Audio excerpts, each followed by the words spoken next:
Olá, bem-vindos ao podcast Família CPE. Hoje temos connosco a professora Joana Caria, professora primária, que nos vai falar um bocadinho da sua experiência na área do ensino, com participação no ensino público e no privado. Nos dias de hoje, Joana, fala-se um bocadinho da dificuldade de comunicação entre os pais e a escola. É difícil trazer os pais à escola? Obrigada, antes de mais, é uma honra estar aqui a participar neste podcast, pelo carinho, não é, que tenho. É difícil, já foi mais fácil e eu acho que neste momento é tão fundamental a comunicação entre os pais e a escola e tem que ser um trabalho tão conjunto, tão intrínseco, que às vezes torna-se difícil chamar os pais à escola em certos momentos que nós, professores, precisamos. Mas lá está, nem em todos os... Eu tenho tido a sorte tenho conseguido ter sempre os pais comigo e do meu lado, porque é muito confortante para um professor termos os pais connosco, porque o trabalho que nós estamos a fazer acaba por ter uma continuação em casa. E a educação de uma criança não pode ser só a escola, não pode ser só o papel da escola, a casa, os amigos, o desporto que eles fazem, é tudo um conjunto. E, portanto, se isso tudo estiver interligado, o crescimento e a aprendizagem faz-se de uma forma muito mais natural, muito mais tranquila, de uma forma muito mais tranquila, que eu acho que é isso que se pretende. E por isso acho que a comunicação pais-escola é fundamental. Como mãe, também sinto isso, não é? Porque tenho os dois lados, não é? De estar do lado de professora e do lado de mãe, e que também percebo que é fundamental. Nós, ao fim e ao cabo, os vossos filhos passam a maior parte do dia connosco. Também são um bocadinho vossos. Também são muito nossos. Não é só um bocadinho, é muito. Não, faz sentido. E como é que eram as crianças de antes e as crianças de hoje em dia, as necessidades? Eu acho que hoje em dia as nossas crianças não sabem estar sem fazer nada. Não terem nada para fazer. Que é importante também. Eu não tenho nada para fazer. E agora? Tenho que inventar o que vou fazer. E eles têm muita dificuldade pelos estímulos que têm, porque são muito estimulados, pela quantidade de... É muito importante as atividades extracurriculares. Depois da escola eles terem o desporto, terem as suas atividades, mas também é muito importante eles terem tempo para brincar, tempo para serem crianças, tempo para poderem usufruir do tempo deles, não é? Tal como nós também, depois de um dia de trabalho, também queremos ter um bocadinho de tempo para nós. As crianças também é a mesma coisa, também precisam do tempo para elas, do tempo para brincar, porque é no brincar aprende-se tanta coisa, no brincar aprende-se a tomar decisões, no brincar aprende-se a refletir, a contemplar. Aprende-se, é tão saudável brincar. E as nossas crianças estão a deixar de brincar tão cedo. São puxadas para o mundo adulto, para o mundo dos crescidos, demasiado cedo. Os miúdos já dizem hoje que o tempo passa a correr, que era uma ideia que nós não tínhamos em criança. Não. Em criança nós tínhamos tempo de não fazer nada. E o tempo havia alturas que estava a passar. Hoje em dia as crianças não têm esta sensação. Não. Que é preocupante. Porque estão demasiado ocupadas. Têm muita coisa para fazer. E esse tempo do não ter nada para fazer, o não ter nada para fazer só lhes estimula a criatividade. Eles terem que criar. E saberem estar consigo, o tempo consigo, não é? Que é uma coisa que eles não sabem estar hoje em dia. Não sabem. E hoje em dia é fácil motivar, mesmo em termos de escola, em termos de situação pedagógica. Eles têm tantos estímulos, estão tanto na era do imediato, da distância de um clique. Como é que se consegue trabalhar crianças, focar, concentrar para os objetivos escolares? É mais difícil, ou não? É mais difícil, não é impossível, não é? Há muitas estratégias que se podem usar a nível de trabalho, de sala de aula, para os manter connosco, por exemplo, o eles participarem nas tarefas que o professor está a fazer, porque ao fim e ao cabo acaba por nós conseguirmos estar a monitorizar e eles também têm que dar uma resposta. Construir tarefas mais curtas, com objetivos mais fáceis de alcançar, para também a frustração, porque depois frustram-se muito mais rapidamente quando não conseguem fazer. Isso também é outro problema. Os vídeos que eles veem é uma coisa muito imediata, não é? Porque são se calhar nem 2, 3 minutos. Está a cansar, passa para o próximo. Não é? E isso não lhes trabalha a frustração, não lhes trabalha a concentração. Por isso é que o eles fazerem, o eles mexerem, o eles criarem, o desenharem, o escreverem, escreverem no papel, não é escrever num computador, num tablet. Até temos memória, nós quando escrevemos estamos a assimilar de outra forma, não é? E ali a parte visual. E a parte visual estimula-se tantas memórias, não é? A escrita. Eu acho que é super importante nós escrevermos, super importante as crianças escreverem. Eu ainda me lembro às vezes na faculdade, quando eu não sabia meio onde é que estava a matéria, eu ia pela colocação no estudo, onde estava nas folhas, nos apontamentos, chegava lá, isso e por esquemas, ajudava-me a estruturar o pensamento. Mas os miúdos hoje pensam de uma forma diferente. E mesmo para o estudo, porque na minha faixa etária, não é, que é o primeiro ciclo, nós temos eu acho que é uma responsabilidade muito grande que nós temos. Porque é o ensino, nós ensinamos, uma vez uma aluna minha disse-me que eu lhe ensinei uma coisa que ela nunca se ia esquecer na vida. E fiquei a pensar, mas o que é? E é ler. E nós temos, um papel tão importante que é importante para o resto da vida daquelas crianças, daqueles seres que nos passam E mais, eu à frente. acho que a forma como a criança faz a primária, com o professor primário, a relação e a forma, vai-se refletir em todo o seu percurso escolar.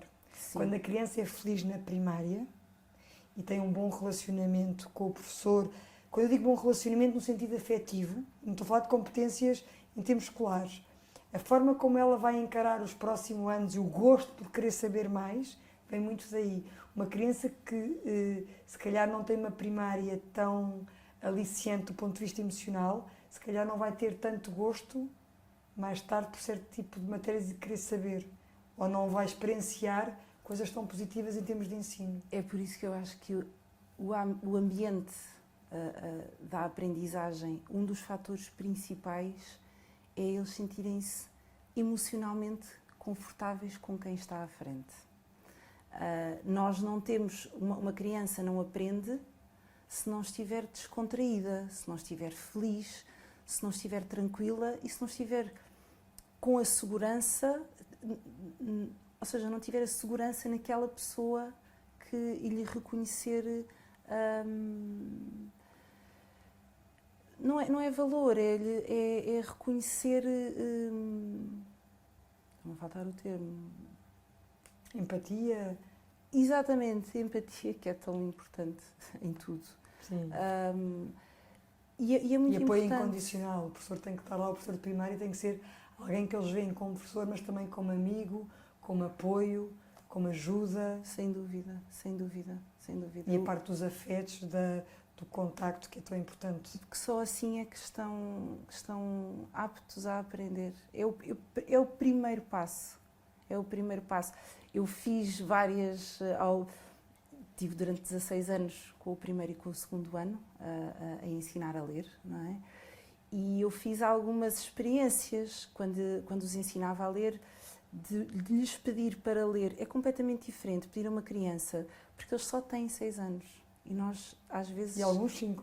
Alguns 5, exato. Alguns começam com 5. Mas é muito fácil para nós adultos nos esquecermos que eles só têm 6 anos.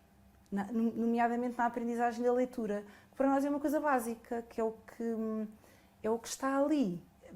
Para nós é tão básico que um B e um A é BA, porque para eles não é. mas eles estão a aprender. E ao longo desses anos fiz algumas experiências e quando ensinava a ler e pedia para lerem do lugar, liam de uma forma. Quando pedia para virem ao pé de mim, lerem com a mesa, havendo um objeto entre nós, já liam um bocadinho melhor pela proximidade. E se eu lhes pedisse para estarem ao meu lado e eu dar a mão ou pôr o braço à volta, já liam com uma fluência completamente diferente. A segurança, a confiança. Exatamente. A segurança é... Mas eu fiz isto com várias crianças e efetivamente eles sentirem-se seguros, sentirem-se num ambiente de carinho, de afeto, de acolhimento, é o primeiro passo para uma aprendizagem saudável. Faz sentido. E a aprendizagem da leitura é muito difícil. Eu lembro-me da minha primeira, da Carminho, ela teve grandes dificuldades no português nos primeiros 3 meses. Eu fiquei preocupada, nas feiras andei ali a estudar o Papa Pio. Não, é impressionante, mas faz todo o sentido. Para os pais, o primeiro ano é sempre um ano muito estressante. E no meu caso ainda era a primeira, era a novidade. Nós no primeiro ano somos um bocadinho intransigentes demais, valorizamos às vezes coisas que não são tão importantes. Não deixamos fazer o caminho corretamente, queremos atrapalhar e queremos ajudar e fazer por eles. E depois às vezes também lhes transmitimos que a aprendizagem da leitura vai ser de um dia para o outro ou de um mês para o outro. E não é. Pois não. E não já não nos recordamos, é tal coisa. Para nós é uma coisa tão natural que não temos a noção das dificuldades e não percebemos o porquê. E às vezes perdemos a paciência e não somos suficientemente pedagógicos, não é? Exato. E depois, quanto mais filhos e quanto mais idade, pior ainda. A paciência é menor, não é? Faz um bocadinho. Olha, e em relação às questões das dificuldades de aprendizagem, hoje em dia, graças a Deus, já não é tabu falarmos em dislexia, dificuldade de concentração, sei lá, mesmo a falta de autonomia ou de alguma maturidade que pode prejudicar a aprendizagem. Qual é a importância do diagnóstico precoce para ultrapassar ou minimizar estas dificuldades de aprendizagem? Não é tabu nem para toda... Não é tabu para todas as pessoas. Mas ainda é um bocadinho? E eu acho que sim. Eu acho que ainda há pais que não querem ver. E é tão importante nós, como pais, percebermos as dificuldades que os nossos filhos têm. E quanto mais cedo nós as atacarmos e as diagnosticarmos para começarmos a trabalhar, o resultado é tão mais rápido, mais eficaz e para as crianças não é tão agressivo. Ou seja, as intervenções depois, se é uma coisa que se deixa passar durante muito tempo, tem que ser muito mais com uma consistência muito maior, tornam-se mais... duras? Sim. É um processo mais duro. É um processo mais duro. Portanto, é muito importante, e lá está, aí, casa, escola, estar muito em sintonia. Até porque a criança que tem as dificuldades, quando os próprios pais não as conseguem ajudar a identificar, ou a criança não pode, sei lá, expressar que as tem, e os pais não assumem que aquilo é uma dificuldade, para a própria criança gerir essa dificuldade é mais difícil. Se os próprios pais não a percebem, ela não consegue verbalizar, não consegue dizer alto, eu não consigo fazer isto, não é? É mais difícil para a criança, primeiro, sente-se menos bem perante os outros, claro, porque sente a diferença, porque eles comparam-se, não é? Claro. E para além de que isso também tem reflexo na parte social e na autoestima da criança, não é? E quando os pais, que é suposto ser aquela pessoa de amor incondicional, de apoio incondicional, não nos ajudam neste caminho, quem é que o vai fazer? Porque a criança não tem capacidade de o fazer sozinha, não é? É muito importante essa comunicação para quanto mais cedo se detectar, assim, há uma dislexia, só se fosse não se detecta, há pais que acham que uma dificuldade ali de aprendizagem, logo, uma filha é disléxica, não. Temos 8 e 80, não é? Exatamente. Tudo tem um processo e tudo tem um tempo.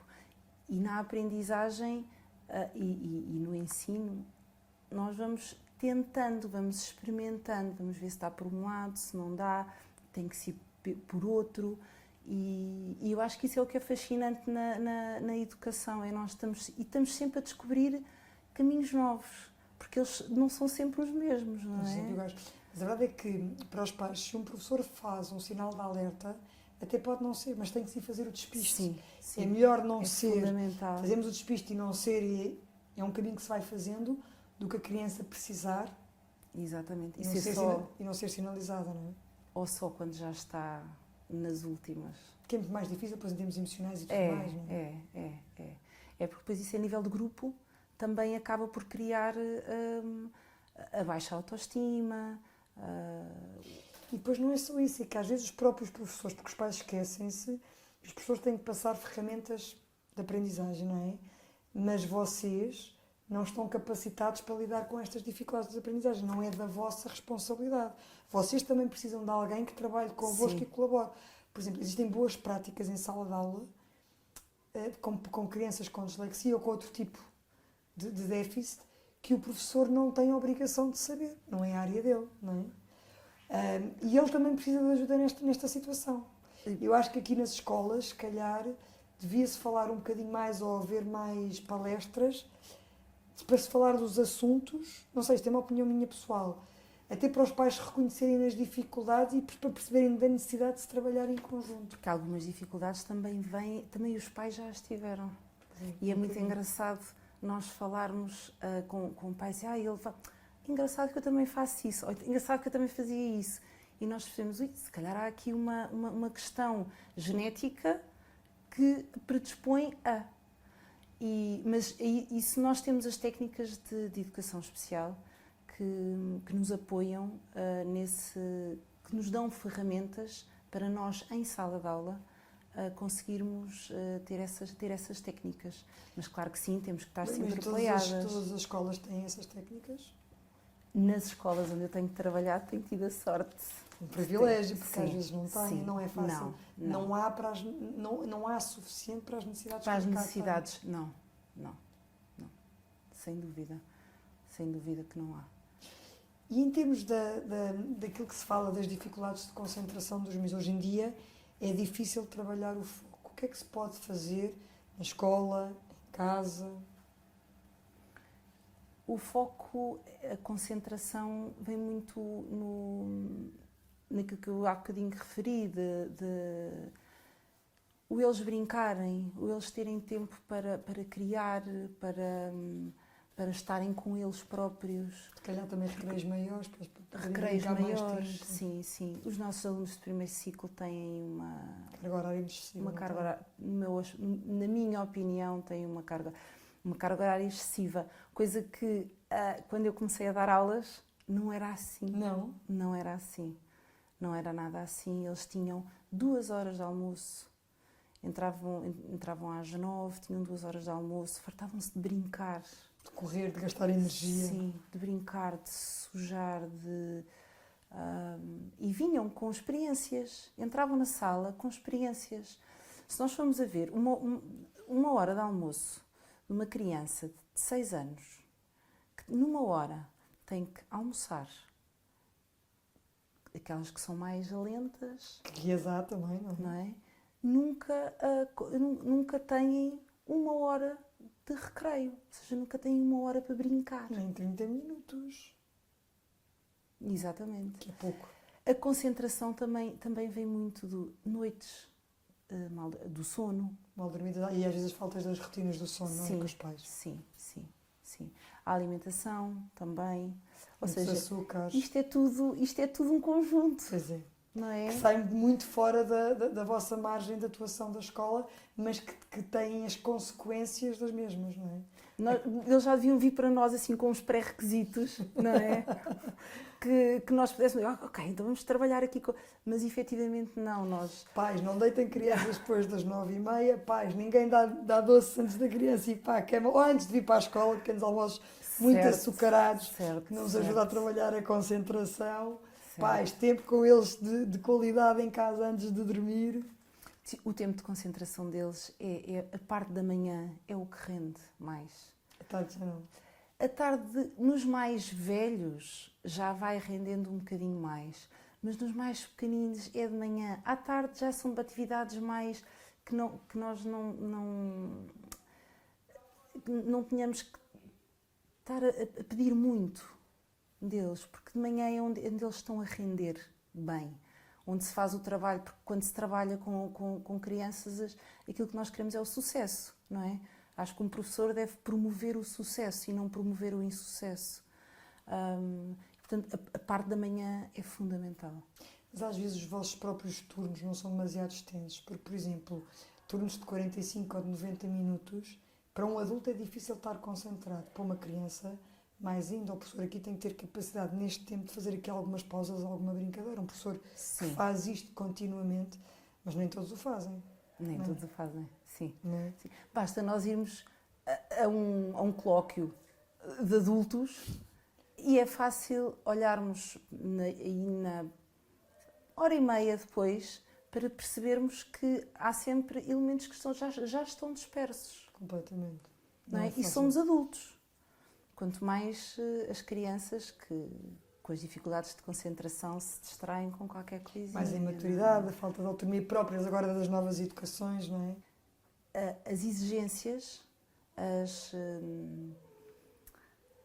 a falta de compromisso com a escola, a falta de empatia com a escola, o querer, o gostar de estudar, não é? Olhar para a escola como uma coisa boa, que o que acontece ali é para o nosso bem, não é? A escola como um privilégio, não é? Sim, exatamente. É mesmo isso. A escola é um privilégio. Joana, quais é que são as condições necessárias ou que nós deveríamos potencializar mais para uma aprendizagem eficaz? Ou mais eficaz? Eu acho que é o clima. Eu acho que é o clima que se vive dentro da sala de aula. Nós podemos ter uma escola XPTO cheia de tudo e mais alguma coisa. Com excelentes instalações, com imensa aparelhagem tecnológica. E se temos uma criança que entra para uma sala e que não se sente acolhida, que não se sente amada, que não se sente compreendida, porque eles também têm dias em que estão mais cansados, em que não lhes apetece. Acordaram com o pé de fora. Pronto, e têm direito, e têm todo o direito. E também é importante consciencializá-los disso, não é? Exatamente. E assumir, eu hoje acordei com o pé de hoje fora, acordei com dar aqui um bocadinho de tolerância. Hoje acordei com o pé de fora e é importante o adulto que está ter essa percepção e conversando. O diálogo é sempre fundamental. Ou seja, nós nunca fazemos nada com as crianças que não lhes expliquemos, que não conversemos com elas. Um dia acorda, olha, hoje acordaste com os pés de fora, estás mais mal disposto, não te apetece fazer. Ok, então pronto, diz-me lá o que é que hoje te apetece fazer, mas os teus colegas vão fazer isto, o trabalho de hoje, o que está estipulado é isto. Não te apetece fazer, tudo bem, amanhã vais ter que compensar. Estás disposto a isso? Ou vais fazer um esforço para acompanhar os colegas. Exatamente. Ou só precisas aqui de 2 minutinhos, ou 5 minutos, ou precisas ir lá abaixo dar uma corrida e voltas e quando vens já vens pronto. Eu acho que essencialmente para a aprendizagem ser feita é esse ambiente que as crianças têm que ter. Olha, e os tempos livres? Os tempos livres são essenciais para as crianças, mas cada vez é uma coisa mais escassa. É porque são as atividades, porque socialmente eles têm que atingir, têm que estar no inglês, têm que estar no... Mas atenção que quando eu falo aqui no desporto, no pós-escola de desporto, eu sou completamente a favor, porque eu acho que eles devem andar a brincar e devem fazer desportos, porque o desporto coletivo desenvolve-lhes imensas capacidades e sou completamente a favor. Mas agora uma criança que saia da escola às 5 e que só chegue a casa às 8 da noite ou às 7 da noite ou às 9 todos os dias em que tenha por ter atividades extracurriculares é muito pesado, porque não lhes sobra tempo para fazerem o que quiserem. E o que acontece é, nesses períodos pequeninos, que têm, fazem os trabalhos de casa no carro, É correr com os pais a correr. refilar. Ou seja, não há tempo de descontrair. Vamos lá chegar a casa ou chegar ao jardim e vamos andar um bocadinho de baloiço. Eu sei que também os pais, hoje em dia, também não têm essa vida, não é? É verdade.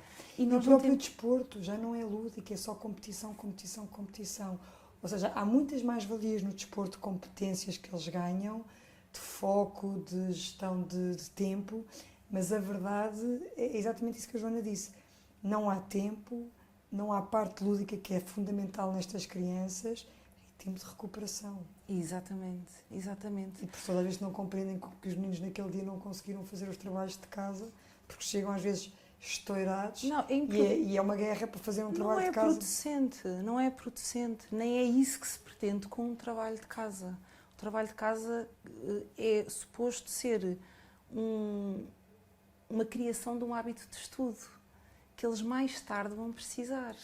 E também para vocês, se calhar, perceberem se a criança percebeu ou não a matéria que foi dada em sala de aula. Também. Mas é completamente diferente fazer esse trabalho de casa 1 ou 2 horas depois das aulas terminarem, claro. quase 2 horas de ir para a cama. Nas horas de ir para a cama, mais vale não fazerem. Mais vale não fazerem, chegarem à escola, assumir de, ok, eu não fiz porque tive... Eu prefiro 1000 vezes que os meus alunos chegam às 8 da noite, não façam o trabalho de casa e façam-no no dia a seguir, com mais cabeça, porque senão Não rende. Não rende, não atinge o objetivo que é suposto. E eu acho que lhes tira muito tempo de não terem nada, de saberem não terem nada para fazer. Portanto, precisamos de crianças com mais tempo livre efetivo. Exatamente. Para poderem ir ao parque, para poderem brincar, para poderem subir, para poderem trepar, para poderem estar sentadas a olhar só. Não é? Para serem mais felizes. Sim, não, eu acho que é difícil ter essa capacidade. Aliás, nós vamos a uma sala de espera, seja onde for, já há muito poucas pessoas, por exemplo, com um livro debaixo do braço. É tudo com o telemóvel. É preocupante. O termos o telemóvel, o termos o computador, nós estamos sempre a trabalhar. Não é? Quem diz numa sala de espera, diz... Temos dificuldade em fazer o shutdown com as diferentes obrigações e temos o nosso tempo de serenidade e de descanso. Porque Mas é preocupante nos adultos e agora começa a ser preocupante porque isso também já está a acontecer nas crianças. Exatamente. Isto em termos de saúde mental pode ter consequências menos positivas. Daqui a uns anos. Que é o que se espera, infelizmente. Eu acho que nós só vamos saber o resultado disto tudo lá mais para a frente. Isso é outra coisa, a parte da saúde mental ainda é uma coisa que é realmente tabu, ainda se fala muito pouco. Mas é tão importante. E é importante também nas crianças. Sim. E falar de boas práticas em termos de saúde mental. O eles saberem gerir as suas emoções, o aceitarem quando estão tristes, o aceitarem quando querem chorar, que podem chorar, não é vergonha nenhuma chorar porque se está triste. Claro, não é porque se magoou. Mas lá está, eles também quando caem não têm que ser fortes. Claro que nós fazemos aquele papel de pronto, já passou para os acalmar. Mas eles também perceberem que a parte mental, que a parte dos sentimentos é tão importante. É que nós não somos só cabeça, pois graças não, a Deus. Nós somos muito sentimento. E ainda bem que assim é. Mal nós quando a parte do sentimento não aparecer, não é? Exato. Quando a empatia não sobrepor às vezes outras coisas e a sensibilidade. Isso desde tenra idade que tem que ser trabalhado e que eles têm que perceber que é normal estarem tristes, que é normal e começarem desde cedo a arranjar forma para ultrapassar esses sentimentos, não é? Fazerem essa gestão emocional. Adquirirem estratégias, não é? Para trabalhar. Sim. Que é depois na adolescência, que é uma área que é mais difícil ser uma adolescência mais tranquila, ou não? Não é? Mais à frente logo saberemos. Exatamente. Joana, muito obrigada pela partilha. Foi um gosto, ficava aqui horas. É sempre Obrigada, um gosto falar com a Joana. Assim que tem filhos, ou que não tem filhos e espera vir a ter, Espero que esta partilha tenha sido enriquecedora, que tenha sido útil e que possamos ajudar de alguma forma. Caso tenha dúvidas ou questões que queira colocar, cá estaremos para si. Obrigada.